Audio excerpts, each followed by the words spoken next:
Chapter 30. "Wait a bit, gentlemen," said Villemot.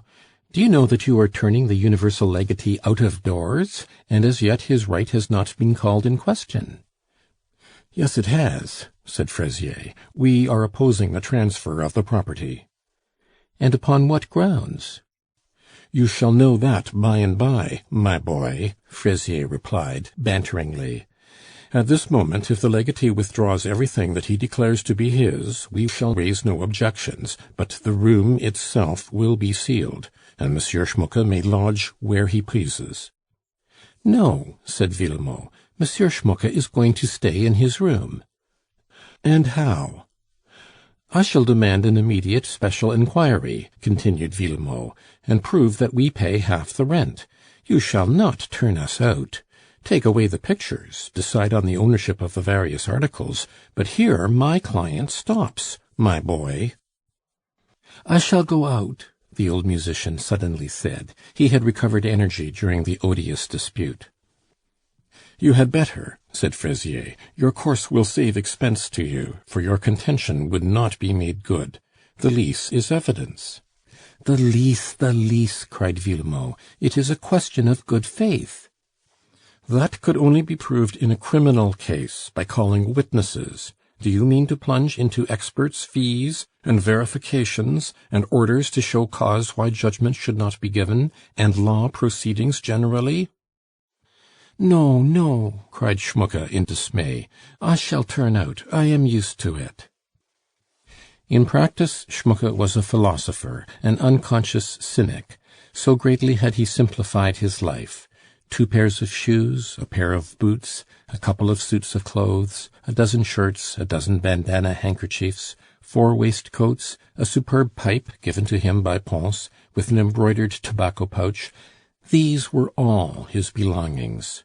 Overwrought by a fever of indignation, he went into his room and piled his clothes upon a chair. "All these are mine," he said, with simplicity worthy of Cincinnatus. "Der piano is also mine." Fraisier turned to La Sauvage. "Madame, get help," he said. "Take that piano out and put it on the landing." "You are too rough into the bargain," said Villemot, addressing Fraisier. "The justice of the peace gives orders here. He is supreme." "There are valuables in the room," put in the clerk. "And besides," added the justice of the peace, "Monsieur Schmucke is going out of his own free will." "Did any one ever see such a client?" Villemot cried indignantly, turning upon Schmucke. "You are as limp as a rag." "What does it matter where one dies?" Schmucke said as he went out. "These men have tiger faces. I shall send somebody to fetch mine bits of dings." "Where are you going, sir?" "Where it shall please Gott," returned Pons' universal legatee with supreme indifference. "Send me word," said Villemot. Fraisier turned to the head clerk. "Go after him," he whispered. Madame Cantinet was left in charge, with a provision of 50 francs paid out of the money that they found. The justice of the peace looked out. There Schmucke stood in the courtyard, looking up at the windows for the last time. "You have found a man of butter," remarked the justice. "Yes," said Fraisier. "Yes, the thing is as good as done. You need not hesitate to marry your granddaughter to Poulain. He will be head surgeon at the 15-20, the asylum founded by Saint Louis for 300 blind people." "We shall see. Good day, Monsieur Fraisier," said the justice of the peace with a friendly air. "There is a man with a head on his shoulders," remarked the justice's clerk. "The dog will go a long way." By this time it was 11 o'clock. The old German went like an automaton down the road along which Pons and he had so often walked together. Wherever he went he saw Pons; he almost thought that Pons was by his side. And so he reached the theatre just as his friend Topinard was coming out of it after a morning spent in cleaning the lamps and meditating on the manager's tyranny. "Oh, shoost der ting for me!" cried Schmucke, stopping his acquaintance. "Topinard, you have a lodging somewheres, eh?" "Yes, sir." "A home of your own?" Yes, sir. Are you willing to take me for ein porter? Oh, I shall pay ver well. I have 900 francs of income, and I have not very long to live. I shall give no trouble whatever. I can eat onydings. I only want to schmoke mein pipe.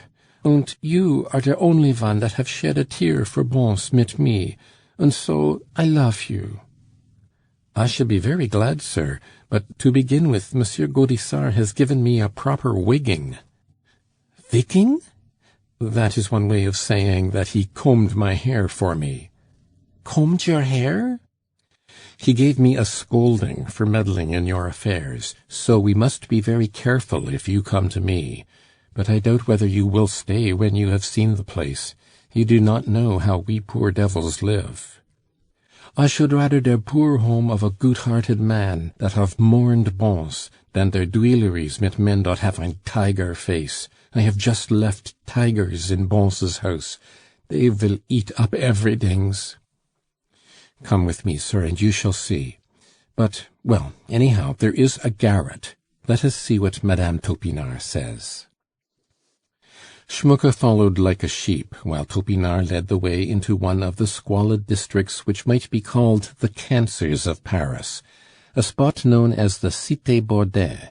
It is a slum out of the Rue de Bondy, a double row of houses run up by the speculative builder under the shadow of the huge mass of the Porte Saint-Martin theatre. The pavement at the higher end lies below the level of the Rue de Bondy. At the lower, it falls away towards the Rue des Mathurins du Temple. Follow its course, and you find that it terminates in another slum running at right angles to the first. The Cité Bourdin is, in fact, a T-shaped blind alley. Its two streets thus arranged contain some 30 houses, 6 or 7 stories high, and every story and every room in every story is a workshop and a warehouse for goods of every sort and description.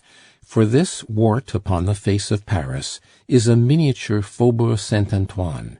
Cabinet work and brass work, theatrical costumes, blown glass, painted porcelain, all the various fancy goods known as l'article Paris are made here. Dirty and productive like commerce, always full of traffic, foot passengers, vans, and drays, the Cité Bourdin is an unsavory-looking neighborhood, with a seething population in keeping with the squalid surroundings. It is a not unintelligent artisan population, though the whole power of the intellect is absorbed by the day's manual labor. Topinard, like every other inhabitant of the Cité Bourdin, lived in it for the sake of comparatively low rent, the cause of its existence and prosperity. His 6th-floor lodging, in the second house to the left, looked out upon the belt of green garden, still in existence, at the back of 3 or 4 large mansions in the Rue de Bondy. Topinard's apartment consisted of a kitchen and 2 bedrooms. The first was a nursery with 2 little deal bedsteads and a cradle in it.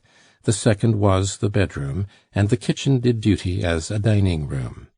Above, reached by a short ladder, known among builders as a trap ladder, there was a kind of garret, 6 feet high, with a sash window let into the roof.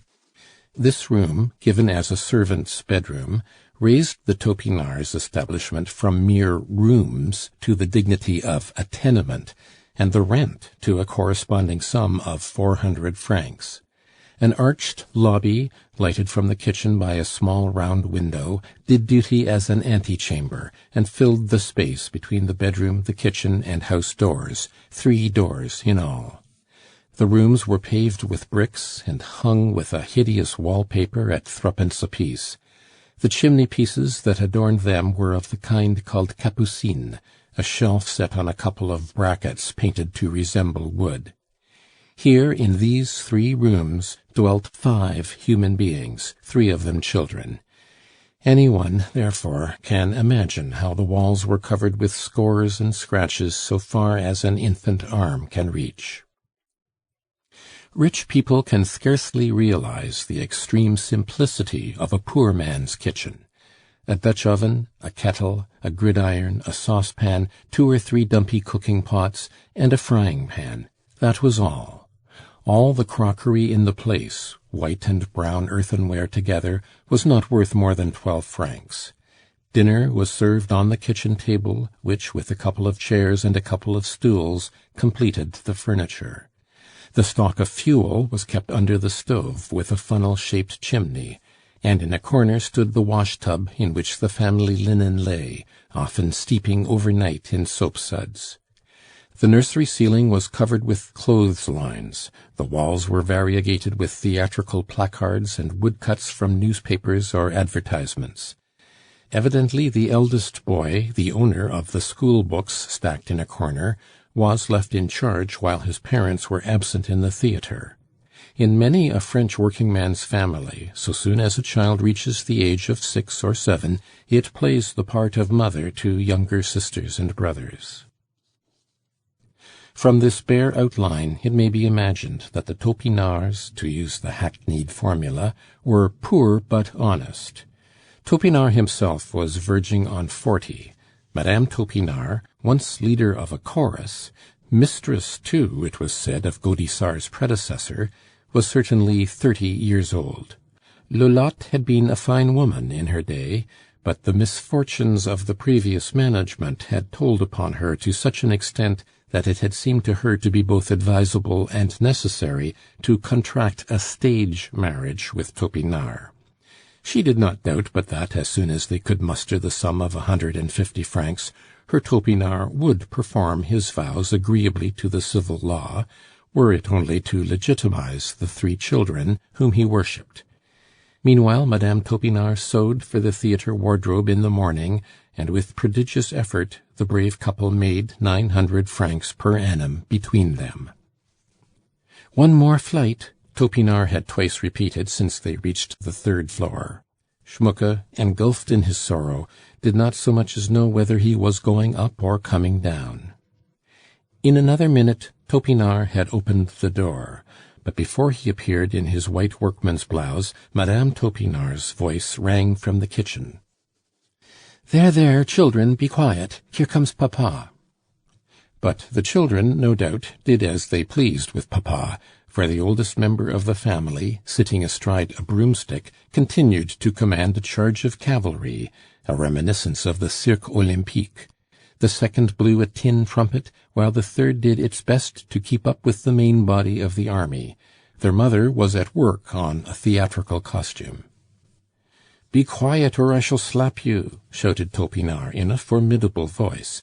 Then, in an aside for Schmucke's benefit, "Always have to say that. Here, little one," he continued, addressing his Lolotte, "this is Monsieur Schmucke, poor Monsieur Pons' friend. He does not know where to go, and he would like to live with us. I told him that we were not very spick and span up here, that we lived on the 6th floor, and had only the garret to offer him, but it was no use, he would come." Schmucke had taken the chair which the woman brought him, and the children, stricken with sudden shyness, had gathered together to give the stranger that mute, earnest, so soon finished scrutiny characteristic of childhood. For a child, like a dog, is wont to judge by instinct rather than reason. Schmucke looked up. His eyes rested on that charming little picture. He saw the performer on the tin trumpet, a little 5-year-old maiden with wonderful golden hair. "She looks like a little German girl," said Schmucke, holding out his arms to the child. "Monsieur will not be very comfortable here," said Madame Topinard. "I would propose that he should have our room at once, but I am obliged to have the children near me." She opened the door as she spoke, and bade Schmucke come in. Such splendor as their abode possessed was all concentrated here. Blue cotton curtains with a white fringe hung from the mahogany bedstead and adorned the window. The chest of drawers, bureau, and chairs, though all made of mahogany, were neatly kept. The clock and candlesticks on the chimney-piece were evidently the gift of the bankrupt manager, whose portrait, a truly frightful performance of Pierre Grassou's, looked down upon the chest of drawers. The children tried to peep in at the forbidden glories. "Monsieur might be comfortable in here," said their mother. "No, no," Schmucke replied. I have not very long to live. I only want a corner to die in." The door was closed, and the three went up to the garret. "Dis is der ding for me," Schmucke cried at once. "Before I lived mit Bons, I was never better lodged." "Very well. A truckle bed, a couple of mattresses, a bolster, a pillow, a couple of chairs, and a table. That is all that you need to buy. That will not ruin you. It may cost 150 francs, with the crockery ware and a strip of carpet for the bedside." Everything was settled, save the money, which was not forthcoming. Schmucke saw that his new friends were very poor, and recollecting that the theatre was only a few steps away, it naturally occurred to him to apply to the manager for his salary. He went at once, and found Gaudissart in his office. Gaudissart received him in the somewhat stiffly polite manner which he reserved for professionals. Schmucke's demand for a month's salary took him by surprise, but on inquiry he found that it was due. "Oh, confound it, my good man, a German can always count, even if he has tears in his eyes. I thought that you would have taken the 1,000 francs that I sent you into account, as a final year's salary, and that we were quits." "We have received noddings," said Schmucke, "and gif I come to you, it is because I am in der street and have not ein benny. How did you send us der bonus?" "By your portress." "By Montame Zipod!" exclaimed Schmucke. "She killed Bons, she robbed him, she sold him, she tried to burn his will. She is a bad creature, a monster." "But, my good man, how come you to be out in the street without a roof over your head or a penny in your pocket, when you are the sole heir? That does not necessarily follow, as the saying is." "They have put me out at their door. I am a foreigner. I know noddings of de laws." Poor man, thought Gaudissart, foreseeing the probable end of the unequal contest. "Listen," he began. "Do you know what you ought to do in this business?" "I haf ein man of business." "Very good. Come to terms at once with the next of kin. Make them pay you a lump sum of money down and an annuity, and you can live in peace." "I ask nothing more." "Very well, let me arrange it for you," said Gaudissart. Fraisier had told him the whole story only yesterday, and he thought that he saw his way to making interest out of the case with the young Vicomtesse Popinot and her mother. He would finish a dirty piece of work, and some day he would be a privy councillor at least, or so he told himself. "I give you full powers." "Well, let me see. Now, to begin with," said Gaudissart, Napoleon of the boulevard theatres, "to begin with, here are 100 crowns." He took 15 louis from his purse and handed them to Schmucke.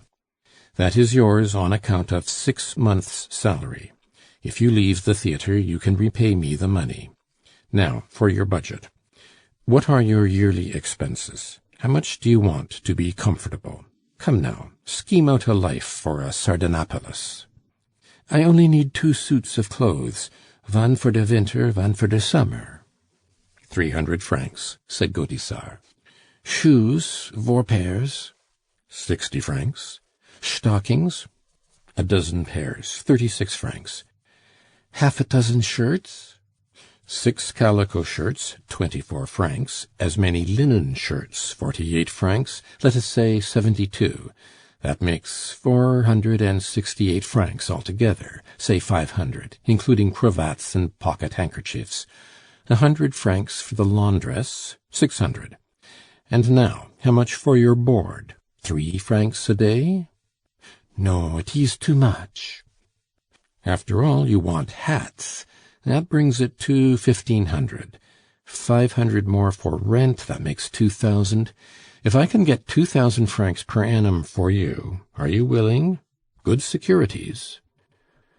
"Und mein tobacco?" 2,400 then. Oh, Papa Schmucke, do you call that tobacco? Very well, the tobacco shall be given in. So that is 2,400 francs per annum.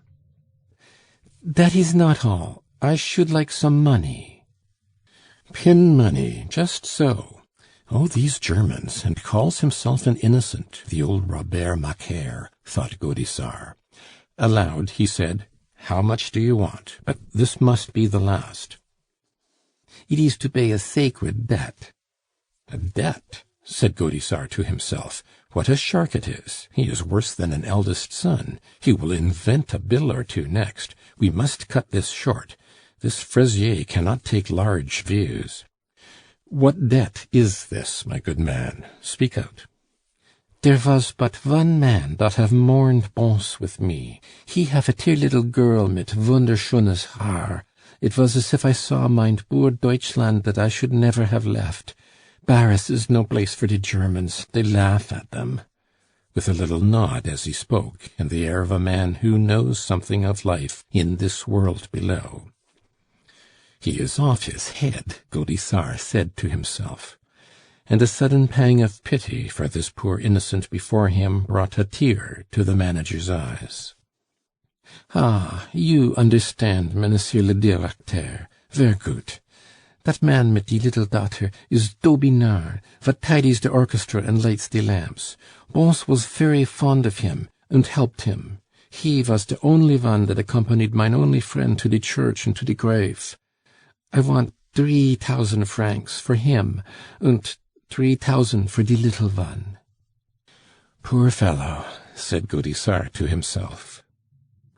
Rough, self-made man though he was, he felt touched by this nobleness of nature, by a gratitude for a mere trifle, as the world views it, though for the eyes of this divine innocence the trifle, like Bossuet's cup of water, was worth more than the victories of great captains. Beneath all Gaudissart's vanity, beneath the fierce desire to succeed in life at all costs, to rise to the social level of his old friend Popinot, there lay a warm heart and a kindly nature, wherefore he cancelled his too hasty judgments and went over to Schmucke's side. "You shall have it all, but I will do better still, my dear Schmucke. Topinard is a good sort. Yes, I have just been to see him in his poor home, where he is happy mit his children. I will give him the cashier's place. Old Baudron is going to leave." "Ah, God bless you!" cried Schmucke. "Very well, my good, kind fellow. Meet me at Berthier's office about 4 o'clock this afternoon. Everything shall be ready, and you shall be secured from want for the rest of your days. You shall draw your 6,000 francs, and you shall have the same salary with Garangeot that you used to have with Pons." "No," Schmucke answered, "I shall not live. I have no heart for anydings. I feel that I am attacked." "Poor lamb," Gaudissart muttered to himself as the German took his leave. But after all, one lives on mutton, and as the sublime Beranger says, "Poor sheep, you were made to be shorn." And he hummed the political squib by way of giving vent to his feelings. Then he rang for the office boy. "Call my carriage," he said. "Rue de Hanovre," he told the coachman. The man of ambitions by this time had reappeared. He saw the way to the Council of State lying straight before him. End of